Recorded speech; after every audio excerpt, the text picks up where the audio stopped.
कहते हैं इंसान और जानवर के बीच में केवल एक सोच का फ़र्क होता है, और हो भी क्यों ना, क्योंकि जानवर जानवर है और इंसान इंसान। इंसान अपने रिश्ते बनाता है और जानवरों के कोई रिश्ते नहीं होते। इंसान के आसपास उसकी माताएं, बहनें, पिता, भाई, बंधु, दोस्त सब कुछ होता है, लेकिन जो जानवर होते हैं उसके अंदर समझ इतनी विकसित नहीं होती, तो वो किसी भी तरह का कृत्य कर सकता है। ना ही इस पर कोई कानून लागू होता है, ना ही इस पर कोई अन्य तरीके की व्यवस्था लागू होती है। दोस्तों, आज मैं आपको जो कहानी सुनाने जा रहा हूँ वो कहानी बड़ी रोचक है। वो कहानी सच्ची घटना है एक, और जो सच्ची घटना है वो लखनऊ का एक ज़िला पड़ता है, जिसका थाना होता है वजीरगंज। वजीरगंज में जो मैं आपको कहानी सुनाने जा रहा हूँ, ये एक अधिकारी की बेटी और उसके साथ किए गए कुकृत्य की एक घटना है। ये जो घटना है, इस घटना में लगातार 7 घंटे तक गाड़ी हाईवे पर दौड़ती रहती है, और जो मनचले होते हैं उस लड़की के साथ वह हवस का शिकार उसको बना लेते हैं। दोस्तों, मेरा नाम है शोभित सक्सेना और मैं आज आपको एक सच्ची घटना सुनाने जा रहा हूँ। दोस्तों, ये जो घटना है, जैसे मैंने आपको बताया, एक अधिकारी हैं, आईपीएस अफसर हैं, उनकी बेटी होती है। वो जो बेटी होती है वो अपने इलाज के लिए लगभग 6 महीने से KGMU में अपना इलाज कराने के लिए जाती है, और वहाँ पर हमेशा जब भी वो इलाज कराने की जाती है तो अपना जब भी उसको कोई वेट करना होता है तो बाहर एक चाय की टपरी पर बैठ कर के वेट करती है अपने ड्राइवर का, ताकि वो ड्राइवर उसको घर तक ले आ सके। लेकिन एक दिन ऐसा आता है कि जब वो बाहर चाय की पटरी पे हमेशा की तरह बैठ कर चाय पी रही होती है, तो वो सत्यम मिश्रा जो वहाँ का जो चाय बनाता है उसको बोलती है, भैया मेरा मोबाइल जो है वो डिस्चार्ज हो चुका है, तो कृपया करके मेरा मोबाइल जो है आप चार्जिंग पे लगा दें, ताकि मैं अपने घर वालों से बात कर सकूं। वो लोग बहुत चिंतित हो रहे होंगे। तो सत्यम मिश्रा जो चाय की टपरी का ओनर होता है, वो उसका मोबाइल कहता है, दीदी मैं आपका मोबाइल सामने एम्बुलेंस खड़ी है उसमें लगा देता हूँ, तो आपका मोबाइल चार्ज हो जाएगा, उसके बाद आप जो है अपने घर पे बात कर सकती हैं। तो इतना कह करके वो मोबाइल जो है एम्बुलेंस में जा कर के चार्जिंग पे लगा देता है। एम्बुलेंस में लगाने के बाद चाय की टपरी पर दोबारा आता है तो बोलता है, दीदी मैंने आपका मोबाइल चार्जिंग पे लगा दिया है, जब ये चार्ज हो जाए तो आप आराम से घर पे बात कर लेना। तो इतने में दीदी जो होती है, जो बेटी होती है, वो जो है सत्यम मिश्रा से कहती है कि आप एक चाय और बना दीजिए ताकि मेरा मोबाइल अच्छे से चार्ज हो जाए। तो एक चाय वो और पीने लगती हैं। उसके बाद कुछ देर बाद उससे बोलती है कि मेरा मोबाइल चार्ज हो गया होगा, आप मेरा मोबाइल ला दीजिए। तो जैसे ही सत्यम मिश्रा एम्बुलेंस के पास जाता है तो हम वहाँ क्या देखता है कि एम्बुलेंस वहाँ पर होती नहीं है। उसके बाद वो एम्बुलेंस को फ़ोन लगाता है। वो कहता है कि यहाँ पर हमने मोबाइल एक चार्जिंग पे लगाया था, वो मोबाइल हमारा कहाँ है, आप लोग अभी कहाँ हैं, हमें अपना मोबाइल चाहिए।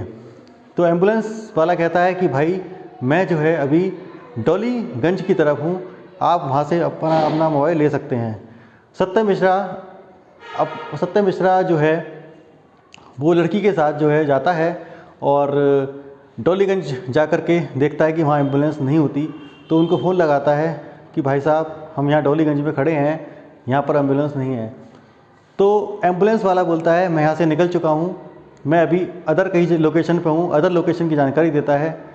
तो उसके बाद वहाँ पर क्या देखता है कि एक व्यक्ति और मिल जाता है जो कि सत्यम मिश्रा के साथ आ जाता है।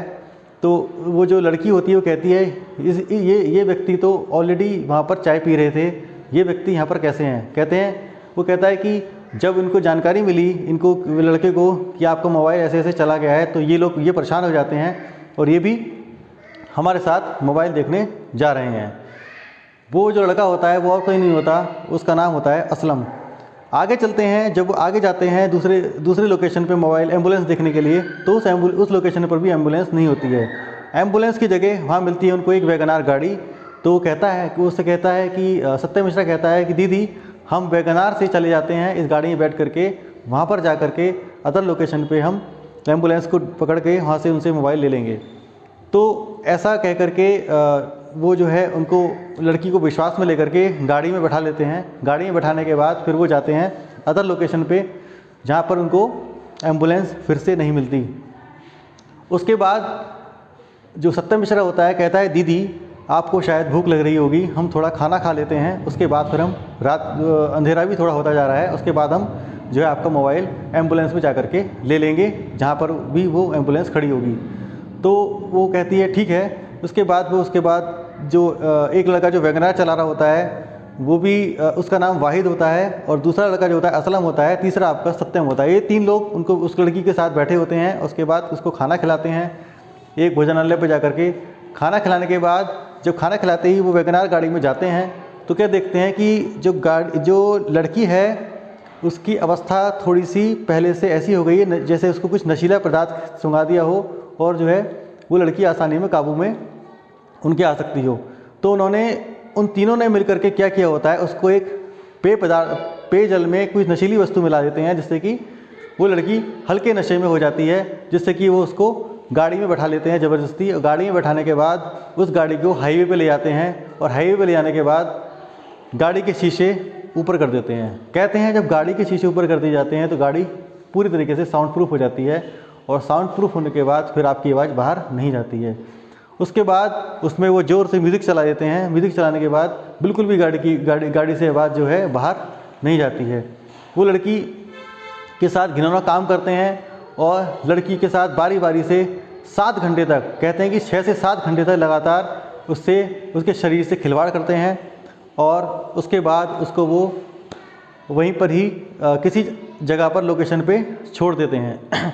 जब वो उसको छोड़ देते हैं, उसके बाद उसको नशीले, मतलब जो लड़की थी उसकी उम्र लगभग 19 साल की थी। उस लड़की को इतना आभास नहीं होता कि उसके साथ हुआ क्या है, क्योंकि वो ऑलरेडी जो है नशे में थी, उसको जो है नशीला पदार्थ सुंघा दिया गया था। तो ये जानवर ऐसा करते उसके साथ करते हैं, उसे एक जगह पर छोड़ देते हैं। उसके बाद जब उसे थोड़ा होश आता है, वो अपनी सहेली के घर जाती है और अपने ऊपर हुई सारी आपबीती उसको बताती है। सहेली उससे कहती है अगर हम ये सबको बताएंगे तो इसमें जो है हम लोगों को, मतलब वो कहती है कि ये सब बताना सब घर पे उचित नहीं है, क्योंकि इससे जो है तुम्हारी बदनामी होगी। तो ये सब सुनने के बाद सहेली जो है, जो लड़की होती है, वो घर पर चली जाती है, लेकिन उसकी माँ को आभास हो जाता है इसके साथ कुछ ना कुछ गलत हुआ है। तो उसकी माँ उससे पूछती है, बेटा तुम्हें क्या हुआ है, तुम बहुत दिन से परेशान सी लग रही हो। तो वो कहती है, इतनी सी बात सुनने के बाद, क्योंकि जो घटना थी वो लगभग 5 दिसंबर की थी, 5 दिसंबर 2023 की, लेकिन वो 10 दिसंबर 2023 को ये घटना अपनी माँ को बताती है। और माँ इससे जब इतनी सी बात सुनती है, उसके बाद बिलख बिलख कर रोने लगती है और माँ को सारी घटना की जानकारी देती है। उसके बाद वो थाने जाते हैं। थाने में जा कर के, थाना जो वजीरगंज होता है, वहाँ पर सारी आपबीती अपनी सुनाते हैं। तुरंत जो थाने के इंस्पेक्टर होते हैं, थाने के इंचार्ज होते हैं, वो इस घटना को गंभीरता से लेते हैं और जा कर के तीनों आरोपियों को दबोच लेते हैं, पकड़ लेते हैं, और उन पर चार्जशीट लगा करके उनको जेल भेज दिया जाता है। उस सज़ा के लिए वो लोग सारे तथ्य इकट्ठे करते हैं और उसमें जुट जाते हैं। दोस्तों, इस कहानी का उद्देश्य आपको विचलित करने का नहीं है, केवल हमारा उद्देश्य है कि आप लोग जागरूक हों, हमारी जो बेटियां हैं, बहनें हैं, माएँ हैं, वो लोग जागरूक हों, और किसी भी जो हमारा जानकारी में ना हो, किसी भी अनजान व्यक्ति के साथ ना बैठें, ना मिलें, और ना ही उसके साथ जाएं, और ना ही किसी के साथ इतना घुल मिल जाएं कि आपको वो धोखा दे सके। क्योंकि मैंने जैसे आपको शुरू में बताया कि इंसान और जानवर में केवल एक फ़र्क एक सोच का होता है, वो सोच जो हर किसी के पास नहीं होती। ये सोच जो होती है, इंसान वाली सोच हर किसी इंसान के पास नहीं होती। कुछ जानवर भी इंसान की खाल में इस दुनिया में घूम रहे हैं। तो मेरा आपसे निवेदन है कि आप लोग सतर्क रहें, सावधान रहें। मिलेंगे आपसे अगली वीडियो में, तब तक के लिए नमस्कार।